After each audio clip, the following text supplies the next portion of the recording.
What's going on, Celtics? This is Ray White again, continuing to give you some perspective, lessons, and stories that will guide you on your journey through college and your career. And I hope that you're getting a lot of value from these videos as I'm just sharing my perspectives in this space. As you hopefully listen to the first episode where we talked about me failing college and how to overcome adversity in that way and prepare yourself for that, as well as the how do you prepare yourself for mentally for college and financially for college as well. So be sure you look at those, listen to those, and watch those because there's some call to actions to get you ready to go for your college experience.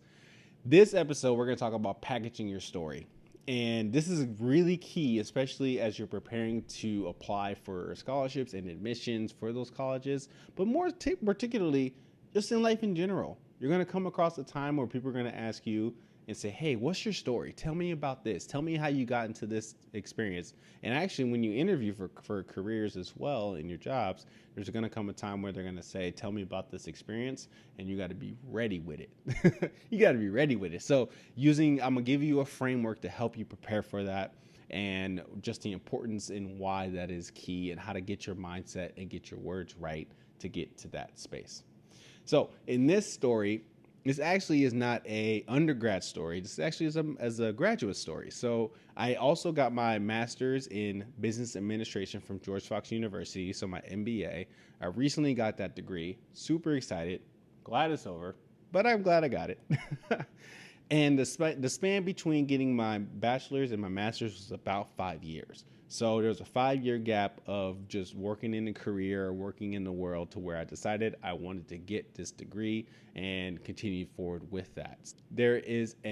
When I got my interview for my master's program to go to George Fox, I was super nervous. So if you are applying for graduate schools, a lot of them have some sort of an interviewing component, and it's good because they want to see, okay, how do you interact, how do you engage, all that kind of stuff. It's all good. But I was nervous about that because of my previous undergrad experience where I failed those two classes. And I know because I gave them my transcripts, they were going to see that and ask some questions. And this is a good tip, all right? What you sow in the past will be reaped in the future. I'll say it again. What you sow in the past will be reaped in the future. So if you sow some good stuff, good habits, good actions, you will see the benefits of that in the future. But if you do some poor decisions and failing and experiences of that nature, it will also show up in the future. But here's some silver lining in all that. You can change. You can grow. You can overcome that. You are not your past failures and your past experiences, but you can use those experiences to help shape your future as well. So that doesn't mean that you should just, throw things into the wind and say, I don't care because my past is not me who I am. That's true. But there's still some good that you can do today to help set you up for a greater success in the future. And at the time when I was preparing for this interview, I knew that they were going to ask me about those D's and F's that I received in college, and I knew they were going to say something about that. So I needed to be prepared in that season to tell that story so that they know that I have seen some change, I have seen some growth, and by me coming into this university, I'm going to add this perspective and value because of what I've gone through and even my work experience as well. So what I want to share again, and I kind of briefly mentioned it, is that you are adding to the culture of the university. I actually recently heard this in a podcast, is that there's a difference between a culture fit and a culture add. And a culture fit from an employer standpoint or an admissions counselor, whatever, they're looking to see how you fit into their culture. When the perspective should be flipped and saying, okay, how can you add to our culture? Because who you are is truly unique, is truly valuable. And we want to see who you show up on this campus. We want to see you show up on this job. So how can we understand more about how you're going to add to this culture and continue to make it better and elevate it with your presence? And that's actually my first point. My first point that I want you to remember is that you are unique. Your story is unique. Don't ever ever let somebody tell you that your story is not unique and who you are is not unique, including yourself. The things that you've experienced, the things that you've gone through, all have value and meaning to it, and they're specific to you.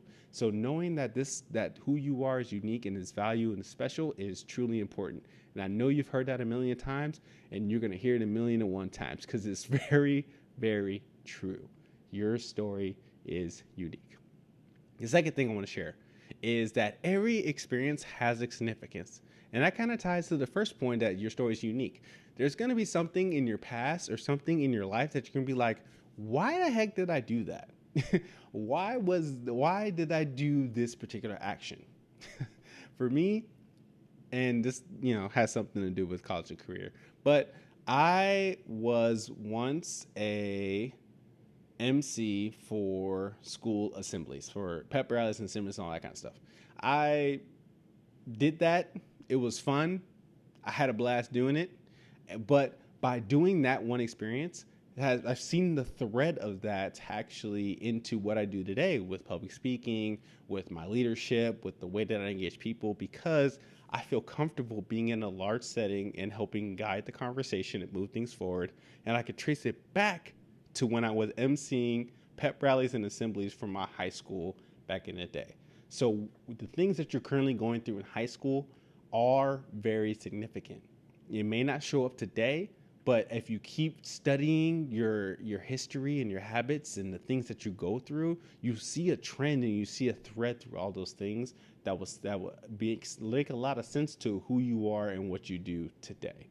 So your every experience has a significance. That's the second point.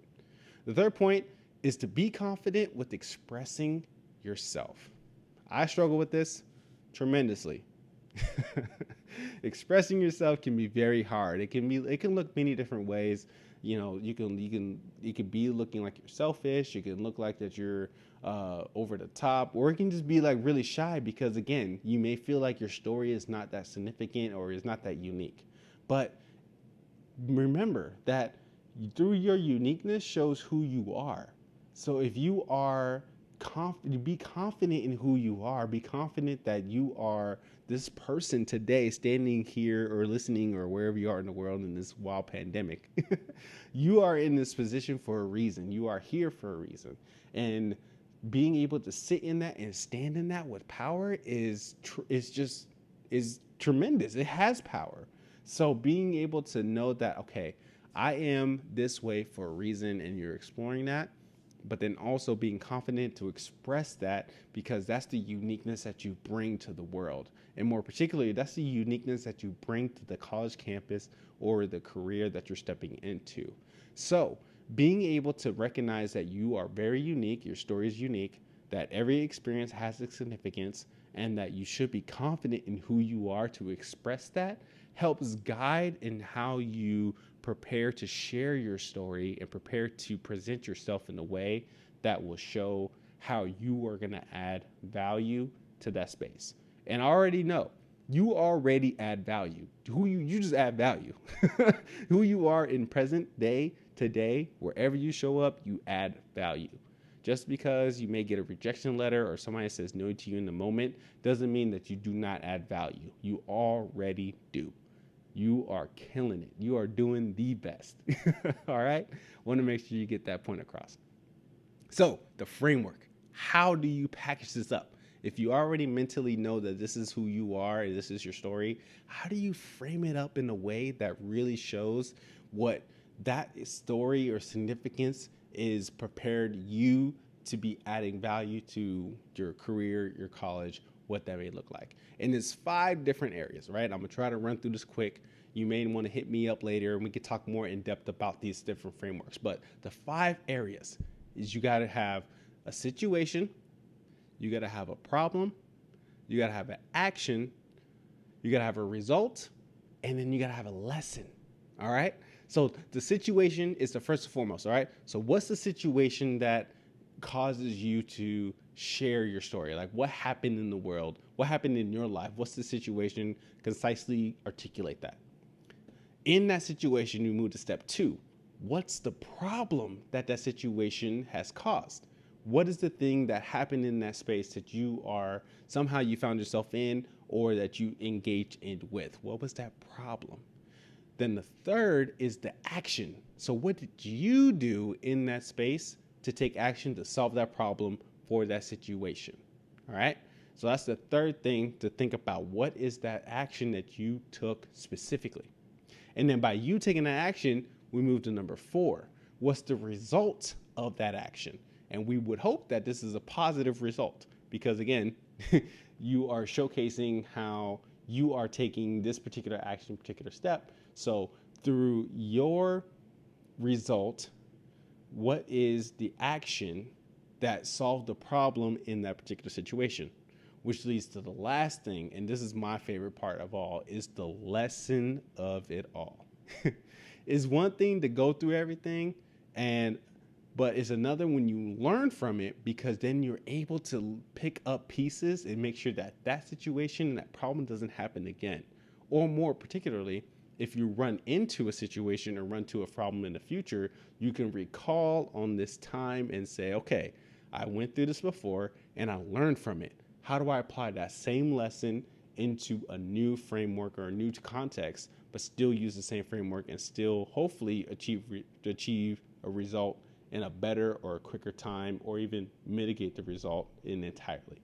So again, having a situation, having a problem, knowing what action you took and the result from that action and the lesson that you learned, having that as your framework for telling a story for admissions and for interviews or what have you, will set you apart in a major way. I'm telling you. And there's so many things in your life right now that you can put this framework into, and it can just help set you up well. And then the key thing here is not only are you reflecting on these situations and using it for your admissions and for your interviews, but you can utilize this in any context, in any space as well. And it's just a great framework to help you remember that you are learning from these experiences.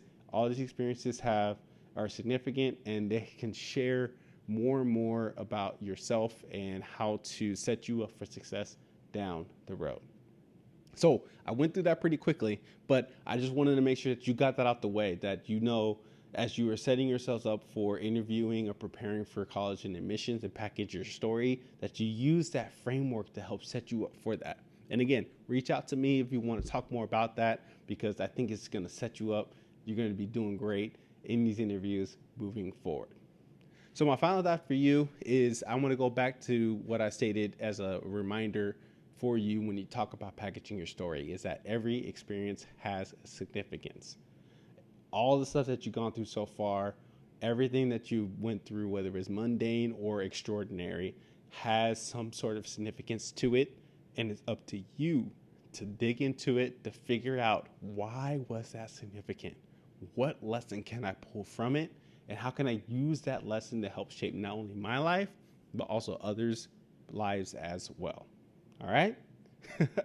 So that's the end of this episode. Be sure that you listen to the previous episodes talking about how do you prepare for college. And in this last segment, I got one more episode I want to drop to you that talks about everything about the college experience in one episode. Just some of the quick tidbits, lessons I learned in that space before we move to the next phase of the segment, which is talking about the career readiness.